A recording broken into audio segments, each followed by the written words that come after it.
गंगा के पवित्र तट पर एक वृद्ध संत महर्षि देवदत्त अपनी धुनी रमाकर गहन ध्यान में लीन थे। वर्षों से प्राचीन भविष्यवाणी सुनते आए थे। महाकुंभ के पावन अवसर पर भगवान कार्तिकेय का वाहन एक दिव्य मोर प्रकट होगा और एक अद्भुत चमत्कार घटित होगा।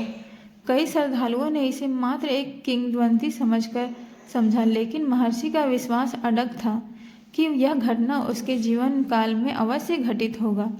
महाकुंभ मेला अपने चरम पर था।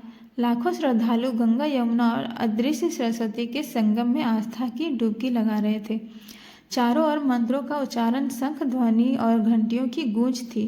सन्यासी और साधु अपने शिविर में साधना में लीन थे। उसी रात महर्षि को ध्यान में एक अद्भुत दृश्य दिखा। उन्होंने एक विशाल नीले मोर को देखा जिसकी चोंच में एक दिव्य स्वर्ण रत्न था। मोर उन्हें एक प्राचीन मंदिर की ओर संकेत कर रहा था जो वर्षों से गंगा की रेत में दबा था। अगली सुबह महर्षि ने अपनी अनुभूति संतों और श्रद्धालुओं को बताई, परंतु अधिकतर लोगों ने इसे कल्पना मानकर अनसुना कर दिया। तभी दोपहर में आकाश में काले बादल घिर आए और अचानक एक चमकदार प्रकाश के साथ एक विशाल मोर प्रकट हुआ। उसकी पंखुड़ियां नीली रोशनी से चमक रही थी और उसकी दृष्टि में दिव्यता झलक रही थी।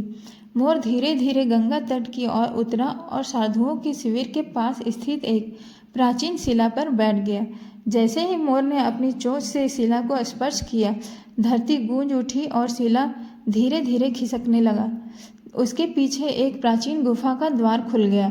श्रद्धालु अचंभित थे। महर्षि विभोर होकर बोले, यही वह स्थान है जिसकी भविष्यवाणी की गई थी। कुछ साहसी भक्त गुफा के भीतर गए और देखा कि दीवारों पर भगवान कार्तिकेय के वाहन मोर पर सवार होने की अद्भुत चित्र कथाएं उगेरी गई थी। गुफा के अंत में एक दिव्य प्रकाश फैला हुआ था।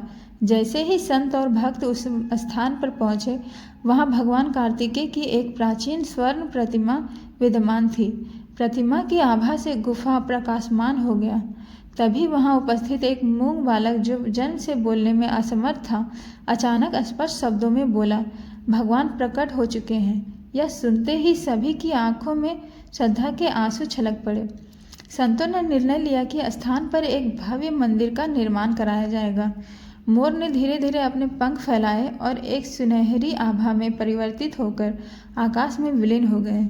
भगवान कार्तिकेय के वाहन के इस अद्भुत प्रकट होने के पश्चात उस गुफा के निकट विचित्र घटनाएं घटने लगी। सूर्यास्त के बाद वहां से हल्की स्वर्णिम रोशनी निकलती थी।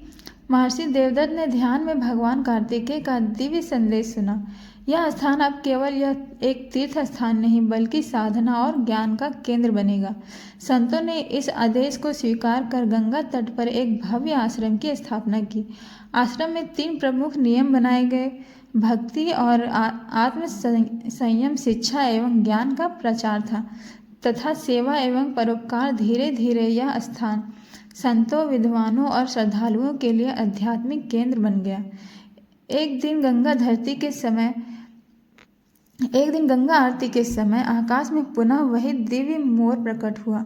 उसने कुछ क्षण आश्रम के द्वार पर बिताए और फिर प्रकाश में विलीन हो गया। इसके बाद गंगा का जल और अधिक निर्मल और शीतल प्रतीत होने लगी। आश्रम के पास एक नया जल स्रोत प्रकट हुआ जिसे कार्तिकेय कुंड नाम दिया गया।